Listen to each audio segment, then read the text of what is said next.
You're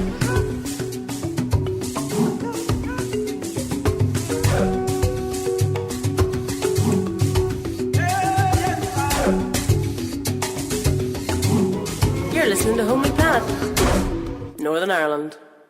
Okay, well, without further ado, I'll hand over to you, Patrick. Thanks very much, Stephen. It's a great pleasure to be up here in Belfast. It's a fabulous part of the city, beautiful campus around here. Anyways, Stephen said, my name is Patrick Marin. I'm from the Kimmage Development Studies Centre, which is based down in Dublin. It's a very small centre. We run a master's programme and an undergraduate programme in development studies, and then we run short course training as well. We've been on the go for quite a long while, since about 1976. But the numbers tend to be small, and we're kind of, I suppose, a little bit out of the city. I've been working there for a long time. At one stage I was younger than the students, and now I'm much older than the students. That's what happens. After working in Africa for a year, I came back and I started working there. I was in Kenya, in Western Province in Kenya, and I started teaching there. I was kind of fortunate. And I've been involved. It's a lovely centre. It's development studies. People like you, very enthusiastic about the issues. So it's very easy to work with them. Plus, you get plenty of chance to travel as well, which is one of the benefits of it. So we're going to look at aid, and I have all sorts of titles like "Getting Better." I have here. Down in the south, we've just experienced a huge cut in our aid budget, about 250 million. And Stephen was saying there's been a cut in the development education budget here in the north. So aid budgets are aid itself, as Stephen said, is a very kind of controversial area. Not just from a donor perspective, but also from a recipient perspective. What impact does aid have on countries that receive it? And I don't know if anybody's ever come across a book by Dambisa Moyo. Yeah? A very kind of aggressive title called Dead Aid. And she's a young Zambian, PhD from Oxford, works for Goldman Sachs, who would be completely against aid and sees aid as being very, very detrimental to the development of countries, particularly in sub-Saharan Africa. And she's made a very vocal case to look at aid and how aid is actually dispersed, and received a very receptive audience. Now, I'd be a little bit concerned with who was actually listening, because it tends to be a very kind of a right-wing media, for instance, the likes of Fox News had her regularly on their shows, CNBC, the Business Channel had her on the show. But she's got a message that should be listened to, that must be listened to. And there are definitely issues with aid. It's both good or bad. There's lots of stuff out there. We might start off with a little bit of a buzz, just to get you thinking, rather than me talking. But hopefully I'll cover, more or less definitions, issues around aid flows, maybe a little bit on historical background, and a little bit around the debates. It's a huge area. Lots of really interesting blogs and websites out there. That's an interesting one by a DFID employee, a guy called Owen Barder, Aid and Development Policy. Oxfam, I don't know if you've come across Duncan Green's From Poverty to Power. Yeah? F2P, fantastic as well. And aid data is an interesting source on how aid is actually dispersed and how it's spent. You can track down down to a kind of the last $80 or $90 on what donors are actually spending if they provide the data. In the case of Irish Aid, they're very open and transparent around the amount of money that they spend. And I was looking at it the other day, and I discovered that Jeffrey Sachs spent $87 on getting a limo from the airport to a meeting in Washington with the World Bank. So it's there. The information is out there in terms of transparency. Much better than it was a while ago. It doesn't say he was sharing the car with Bono, but probably was. Yeah? Lots of stuff out there to read. As I said, like Dambisa Moyo's book is up there. A nice little paper, though, if you don't have time to get into something really, really heavy, is that one by Jasmine Burnley, which you can download on the Oxfam site, 21st Century Aid. Now, it's coming from Oxfam. So she's making a case for aid, and she's trying to counter a lot of the, I suppose, negativity around aid and aid disbursement. It's a very, very good little paper. I suppose, for anybody in the business, the tome to read is Roger Riddell. Does foreign aid really work? It's not something you will pick up and leaf through just before you fall asleep. It's a heavy book. It's about 400 or 500 pages. It's very difficult to get through. You have to be awake all the time when you're reading it. But it really is the best kind of nuts and bolts assessment of aid and aid programs. So it's an excellent read. Let's give you two questions.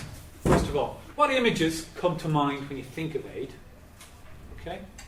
And why do you think aid is given? Images. To me, it's about sustainable livelihood. It's about helping people to help themselves, basically, rather than just handing out something. It's about helping people sustainably. Yeah. Okay. to help themselves, To help rather themselves. than continuing to do it. But basically, as you said earlier, or someone else said, sustainable livelihoods for people who are less well off than we are. Okay. Sustain people who are less well off. Okay. Anybody else? Think about the power relationship. Power. Yeah. In what And context? the giver has power and you're poor, you receive, and a big question marks with that kind of This- relationship. Yeah. This whole concept of the giver and the receiver. You know, who actually has the power? Yeah, who's giving what, and where's the mutuality, you know? Yeah. Fundamental to kind of. I suppose the other word I should add there is partnership. Partnership. Yeah. It's kind of a mix of positives and negatives. Yeah. Sometimes I think of like local people, like maybe from here, filling a big container that we are going to send out to this little village in Kenya that we know about. And then the other thing that you think about is, you know, USAID, this gift from the people of Japan, you know, big scale, you know, grain and tins of oil and So everything from the kind of the really small micro, yeah, where you get a community coming together and kind of pitching up, and to the maybe big tents to full these of- full of massive the programs flour, like yeah. that you see with DFID and USAID and GTZ, Yeah. etc. These massive multi-million. But is there a dollar difference between emergency aid, programs. Come on to that. which Just is do a about reflection at the moment. going in and dealing with an emergency situation like tsunamis or whatever, Yeah. to deal with people who have nothing then. And the other one is about partnership, about helping people grow, and not as a power base, but it's about supporting people in a partnership agreement, them saying what they need, what they want, and how can you help. Yeah. Like this again. I'll come back to that. I just wanted to say about images. The image that comes to mind is African children, truckloads of maize meal bags, African children lined up to get some porridge or some form of food from these saviors who have come help. So that's what comes to mind. Yeah, and again, like, and that's true. Like, and there's a lot of criticism around kind of the imagery that's associated with organisations collecting funds, particularly kind of the starving baby image. Like DOCUS, I know the umbrella group here is kind of a code of conduct around that. But what is and then the impact that has on people? If they every time they think of Africa, all they think is people queuing up outside of a kind of a medical tent for help or for maize. You know, what image does that? What does that kind of long-term impact does that impact on people? Like, is Africa seen, and it tends to be Africa because of kind of historical links, but is Africa then kind of set aside as being, okay, it's going to be a recipient region, that we're going to help Africa? Yeah? And it's interesting to contrast that, for instance, with how the Chinese see Africa, and they see Africa as a market. Yeah? We sell stuff there. We make stuff there. Yeah? But in the West, we've often thought about, well, no, we'll help Africa through aid. Kind of, and quite a negative kind of impression of it, you know. One more comment, maybe. So we've everything from kind of local people kind of coming together and helping and sending stuff off. We've got kind of this the difference between humanitarian, where you're actually getting in there and you're providing, often in a case of where there's been a kind of a tsunami or an earthquake or flooding in Pakistan, where people have lost everything, and you're setting up the basics in terms of food, in terms of shelter, in terms of medical care, and putting in latrines, etc. 2, at the other end, maybe getting involved in promoting civil society in Kenya, in order that with the forthcoming elections, that they'll be able to get engaged with the people at a grassroots level, in order to monitor how the election process goes with it. And that's the problem with aid. Aid is all of those things. It is all of those things. It's short term, it's long term, yeah? It's quite simple, it's very complicated, you know? And it's because it's so multifaceted that it is really hard to answer the question, does aid work? Like, I've finished the lecture. It's very difficult to answer that question. Does aid actually work? Because it's very hard to pin down what you're actually trying to measure. Yeah? Why is aid given? Why do you think aid is given? Somebody who hasn't contributed, maybe. My first association was this hidden agenda of economic interests, that we will get back more than we give. So a hidden agenda, economic interests. Okay? And getting back more than you actually contributed. This is driven by kind of cold hard economics. Yeah? But also a kind of non-reciprocal in the case of the donors actually getting back more. Very negative view. It's one It was that's first quite- impression. It's okay. There's nothing wrong with that. You know?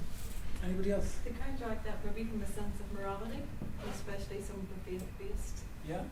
organisations who get involved in In order to address some of the aid, take that word out of it and put justice there, Yeah. this whole idea of equality. sense of solidarity with other human beings as well. Yeah. I'm going to put that from a different angle, different perspective, is that for making people feel better, That's an interesting one. which Yeah. is the same thing but from a different angle. Yeah. Yeah. Yeah. And I'm not trying to be negative. I'm trying to be sort of like, is it that makes you feel better because you feel like, okay, right, I have done my bit, so I can live a little bit in peace Yes. with myself. Yeah. Controversial, but Yeah. Well, Lord Peter Bauer, an economist who was way out in the wilderness in the 1970s when kind of we had very much kind of a Keynesian type model. Bauer was very anti-aid, and he used to talk about. He was actually Dambisa Moyo. If you look on the inside, she dedicates the book to Bauer, and Bauer used to talk about this issue of guilt, colonial guilt. Like, why do we give aid? Is it for guilt reasons? You know, we're just giving it to resolve the guilt, to kind of address some of the past misbehaviour of past generations. This was something. Anybody else? To consolidate political relationships. Absolutely. Yeah. Do you want to elaborate a little bit more on that? Thinking of China and Ethiopia at the moment, and all the development there. Okay. You're doing, yeah. Yeah. It's just expanding your political power base. Yeah, just buying votes in the UN. Yeah. Get a seat in the Security Council. Give some aid. Yeah. The Americans in Afghanistan, in Iraq, the British in Egypt, and Israel. Yeah. The French in Cote d'Ivoire. Aid very much kind of promoting a political agenda, sometimes a cultural agenda, particularly with the French, promoting kind of through the Alliance, through the French language, French film, French culture, and aid being part of that package to promote that. Again, what do we have? We've got a range of motivations, yeah, from the kind of the very self-centered, naked self-interest in terms of commercial self-interest, political self-interest, to, on the other hand, you know, solidarity. In order to the recognition that we're all on this one planet Earth, that some are better off than others, and that we've got to assist those living with us. A range of motivations. And as we see, there is no one kind of driving factor. It tends to be this mix. We move on a bit? Yeah? Just before I start, I thought sometimes it's nice to kind of create benchmarks so we know where we're standing. And this comes from the UNDP Human Development Report of 2010.